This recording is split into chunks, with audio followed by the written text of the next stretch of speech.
அதன் அடிப்படையில தான் நேற்றும் 30,000 ரூபாய் தன்னிடம் இல்லாத போதும் தன்னுடைய மனைவியினுடைய காதிலே இருந்த தோட்டை ஈடு வைத்து 30,000 போக்குவரத்து போலீசாருக்கு செலுத்தி இருக்கிறார்கள். மட்டக்களப்பு மாவட்டத்தினுடைய சிரேஷ்ட போலீஸ் அதிபருக்கான போலீஸ் அதிபரிடம் நாங்கள் வினயமாய் ஒரு வேண்டுகோளை முன்வைக்கின்றோம். நேற்றைய தினமானது வார் வீதியிலே இருவர் மோட்டார் சைக்கிளிலே வரும்போது போக்குவரத்து போலீசார் அவர்களை மறைத்து காதுக்குள் கையடக்க தொலைபேசி இருக்கின்றது, அதை பரிசோதிக்க வேண்டும் என்று கையடக்க தொலைபேசியை கேட்டபோது பயத்திலே அவர் கையடக்க தொலைபேசியை கொடுத்துவிட்டு குந்துருளியை செலுத்தி வந்தவர் ஓடிவிட்டார். அதன் பின்னர் மோட்டார் சைக்கிளிலே பின்னிக்கிருந்தவரையும் மோட்டார் சைக்கிளையும் போக்குவரத்து போலீசார் கையகப்படுத்தி 1,80,000 ரூபாய் தண்டப்பணம் உங்களுக்காக அறவிடப்படும், ஓடியவருடைய வீடை காட்டும்படியும் மோட்டார் சைக்கிளிலே பின்னிக்கிருந்தவரிடம் அவர்கள் போக்குவரத்து போலீசார் கோரிக்கை விடுத்தார்கள். அப்போது அவர் சொன்னார், ஓடியவரை நான் காட்ட முடியாது, அவர் வெளிநாடு செல்ல இருக்கின்றார், பயத்தில் தான் அவர் ஓடிவிட்டார் என்று கூறியிருக்கின்றார். அதன் பின் அவர்கள் சொல்லியிருக்கின்றார்கள் 1,80,000 ரூபாய் தண்டம் வரும், 60,000 ரூபாய் காசு தரும்படியாக மோட்டார் சைக்கிளை நாங்கள் எடுத்து செல்கின்றோம். 60,000 ரூபாயை மட்டக்களப்பு போலீஸுக்கு கொண்டு வந்து அந்த 60,000 ரூபாயை செலுத்தி மோட்டார் சைக்கிளை எடுத்து செல்லும்படி கூறியிருந்தார்.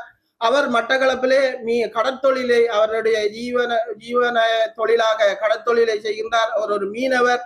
இப்ப நாட்டினுடைய பொருளாதார நெருக்கடி காரணமாக மிகவும் கஷ்டமான நிலையிலே மக்கள் வாழ்ந்து கொண்டிருக்கின்ற நிலையில் மட்டக்களப்பு போக்குவரத்து போலீசாருடைய இவ்வாறான கப்பம் பெறுதல் நடவடிக்கை மட்டக்களப்பிலே முற்றுமுழுதாக நிறுத்தப்பட வேண்டும் என்றதுக்காக மட்டக்களப்பு மாவட்டத்தினுடைய சிரேஷ்ட போலீஸ் அதிபருடைய கவனத்துக்கு நாங்கள் இதை கொண்டு வருகின்றோம். அவர் உடனே வீட்டுக்கு வந்து மோட்டார் சைக்கிளை மட்டக்களப்பு போலீஸுக்கு எடுத்து சென்ற வேளையிலே அவர் வீட்டுக்கு வந்து தன்னிடத்திலே பணம் இல்லாத போது தன்னுடைய மனைவியினுடைய காதில் இருந்த தோட்டை ஈடு வைத்து 30,000 ரூபாயை மட்டக்களப்பு போக்குவரத்து போலீசாருக்கு கப்பமாக கொடுத்து இந்த பைசைக்கிளை அவர் எடுத்து வந்திருக்கின்றார். இது உண்மையாக கண்டிக்கப்பட வேண்டிய ஒரு விடயம். நாட்டிலே பொருளாதார நெருக்கடி, மனிதன் வாழ்வதற்கு மிகவும் கஷ்டமான சூழ்நிலை இருக்கும் போது போக்குவரத்து போலீசாருடைய கப்பம் பெறுதல் நடவடிக்கைகளை ஒரு முற்றுப்புள்ளி வைக்க வேண்டும் என்று மட்டக்களப்பு மாவட்டத்தினுடைய சிரேஷ்ட போலீஸ் மாதிரியிடத்திலே நாங்கள் கேட்டுக்கொள்கின்றோம்.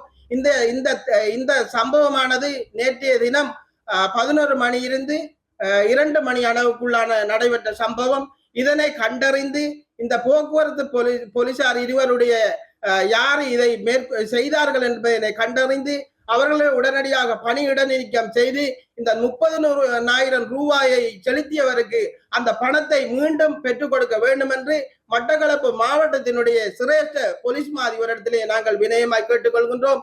நாங்கள் போலீசாருக்கோ பாதுகாப்பு படையினருக்கோ எதிரானவர்கள் அல்ல. ஆனாலும் இவ்வாறான சட்டத்துக்கு விரோதமான முறையிலே இந்த கப்பம் பெறுதல் உண்மையாகவே கண்டிக்கப்பட வேண்டும். ஈழமக்கள் ஜனநாயக கட்சி என்ற ரீதியிலே இந்த போக்குவரத்து போலீசாருடைய இந்த செயற்பாட்டினை நாங்கள் கண்டிக்கின்றோம். அப்பம் பெறுவதாக எங்களுக்கு நிறைய முறைப்பாடுகள் கிடைக்கப்பட்டிருக்கின்றன. அதன் அடிப்படையில தான் நேற்றும் 30,000 ரூபாய் தன்னிடம் இல்லாத போதும் தன்னுடைய மனைவியினுடைய காதிலே இருந்த தோட்டை ஈடு வைத்து 30,000 போக்குவரத்து போலீசாருக்கு செலுத்தி இருக்கிறார்கள். இது மட்டக்களப்பு மாவட்டத்தில் எல்லா இடங்களும் பரவலாக நடைபெற்றுக் கொண்டிருக்கின்றது. இந்த போக்குவரத்து போலீசாரை கட்டுப்படுத்த வேண்டியது போலீஸ் அதிபருடைய கடமை, மட்டக்களப்பு மாவட்டத்தினுடைய சிரேஷ்ட போலீஸ் அதிபருடைய கடமை. ஆதலால் தயவு செய்து இது சம்பந்தப்பட்ட அதிகாரிகள் இதற்கான விசாரணைகளை செய்து இவ்வாறான போக்குவரத்து போலீசாருடைய கப்பம் பெறுதலை நிறுத்தி மட்டக்களப்பு மாவட்டத்திலே போக்குவரத்து போலீசார் மக்களை பாதுகாக்கத்தான் உங்களுக்கான கடமை வழங்கப்பட்டிருக்கின்றது.